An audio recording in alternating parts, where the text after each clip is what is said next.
All right, so I'm up in the attic, right? And I come across a lot of older paintings, older work. I came across some watercolor too, and I thought that was, it kind of got me thinking, and which really kicked off the whole idea of doing a lot more watercolors. So, yeah, this attic is a little bit of a mess, but I've got a bunch of artwork kind of scattered around. It's probably not the best place for it up here, but let me show you. Let's see here. So we got some old paintings and drawings kind of just scattered all about. Just up here, chilling. And then if I go over here, we got this drawing kind of just hanging out. And then over here, we've got some paintings.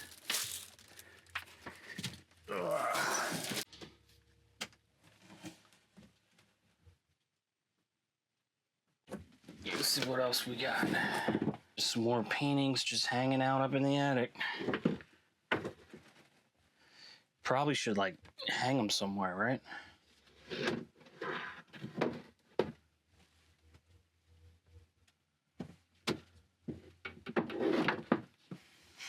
Nice portrait right here.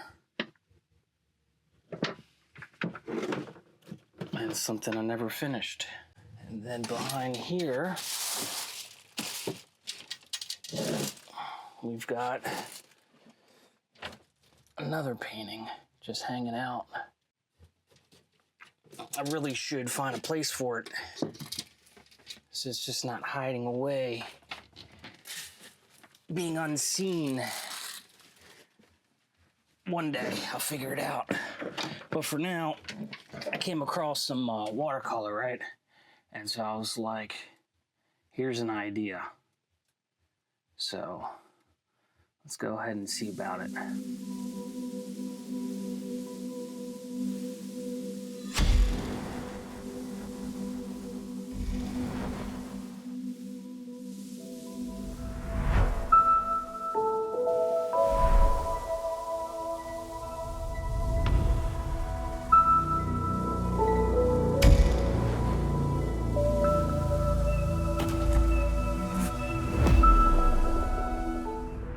So with the newfound inspiration of seeing some older watercolors I've done, like I want to do more of it, right?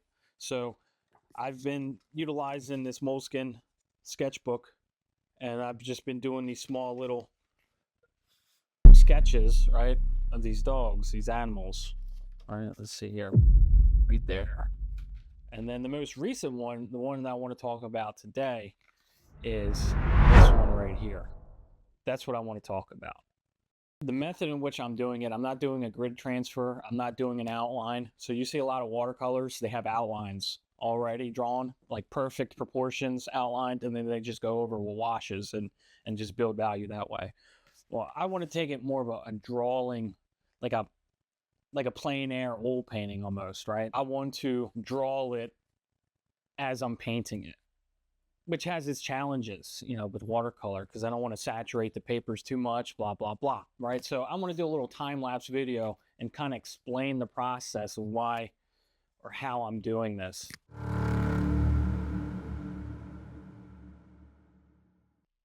All right, the material is listed in the description.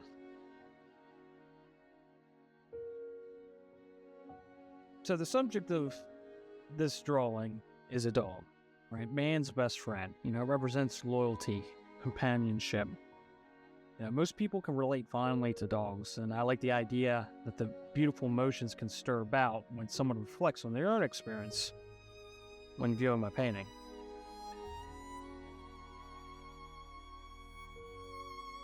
The photo reference is a guide. I'm not trying to be a printer or a copier, right? So I'm picking information from that reference to represent. That's what the final looks like.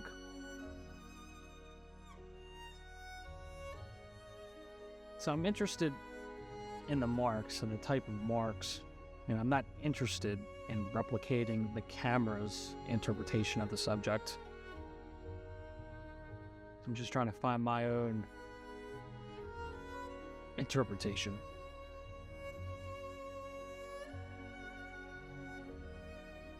So I'm not using a lot of water, especially being such a small scale. So you notice when I start painting, the amount of water on the palette is very low. So I got a light wash. I just marked my top and bottom, and now I'm just kind of massing out shapes to find the scale and the proportions of this drawing. So I got the head, and I'm kind of working the ear, I'm working the other ear, and I'm always comparing different landmarks. The socket for the eye, working out the nose. So I'm comparing up, down, left, right, trying to feel out the forms. Using a light wash is very beneficial because eventually you're going to go darker, and then that's what gives it the depth. But in the early stages, you can still move things around. So as you're drawing, you're refining the proportions.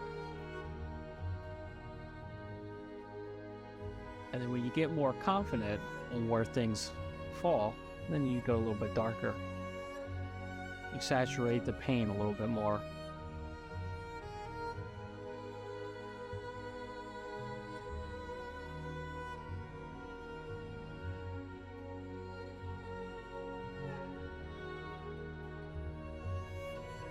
I enjoy this process a lot more than tracing or doing a grid transfer. This method, it's more engaging, and it's more study. You're learning how light falls onto a subject, what creates the three-dimensional aspects, how to manipulate the paint to create the texture and effects that you want. When you transfer an outline, you miss all this. Unless you're doing the drawing first and then transfer the drawing. But if you do a grid transfer straight from a photo reference, you're missing all the subtle nuances. You don't learn as much. So it takes practice. But eventually, you can perfect it as your understanding of what your eye is seeing and how your medium moves. You can manipulate it. And something I find with watercolor is that I like how an image kind of fades into existence. And you get to watch the illusion, come to life. So now that the figure is pretty much where I want it, I'm going to start pushing the value. And the chin was a little challenging because of the way the fur and the skin, it was just hard to understand. But I think I was able to accomplish a good representation.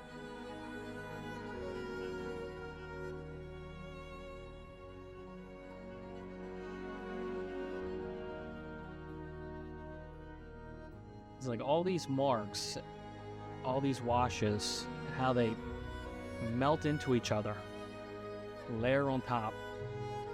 It gives the painting such a unique look to it.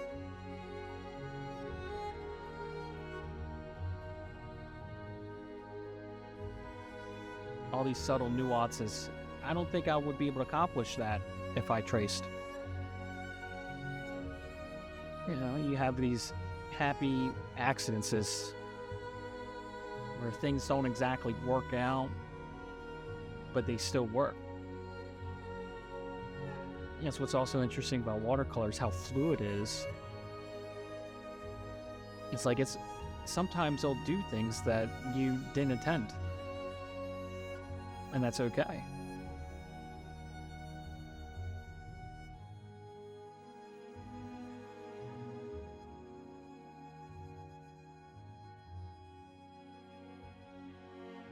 So now I'm just getting a feel for different types of marks that I can make,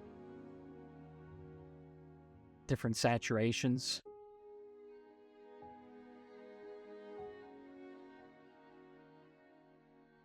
And this is where the chin was kind of throwing me for a challenge, trying to make it read.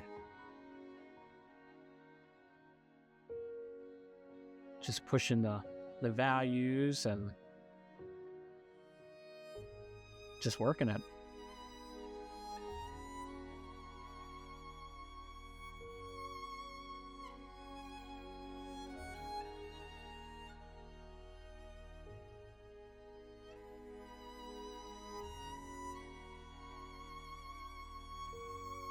that's pretty much the whole process, is just constantly, consistently asking yourself these questions, comparing this to that.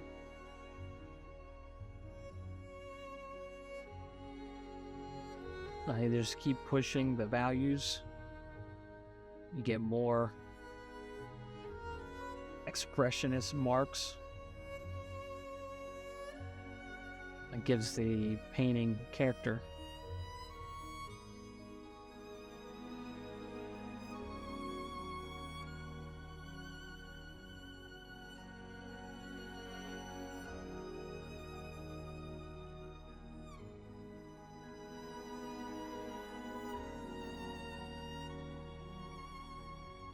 Go a little bit darker, pushing the values even more. I have ivory black on the palette and I use it very sparingly. For the darks, I normally go with French ultramarine, maybe a mixture with Quinacridone burnt orange, and then I'll use the black very sparingly.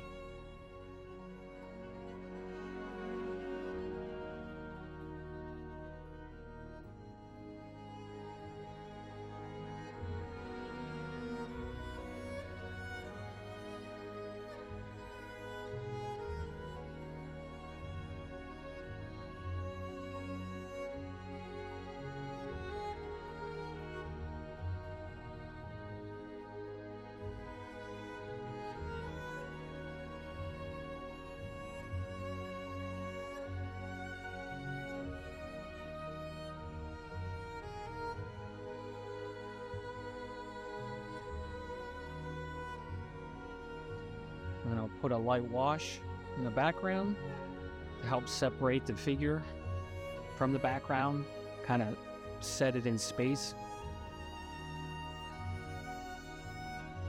And this is where I have to use a lot more water, just because I'm spreading it over a larger area. Just the effects, the textures from the water drying is so unique. It's so fun. And then I'll put my final touch, my signature, and I decided to go with a red to contrast with the cool background.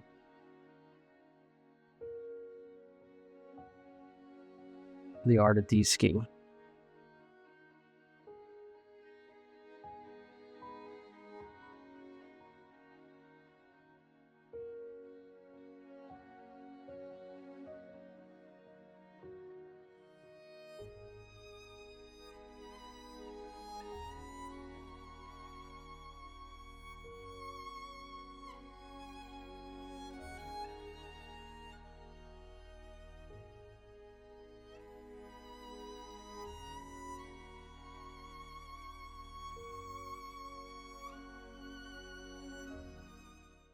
So there you have it, a dog in watercolor. If you like this video, like and subscribe, and click that bell notification so you know when I upload new videos.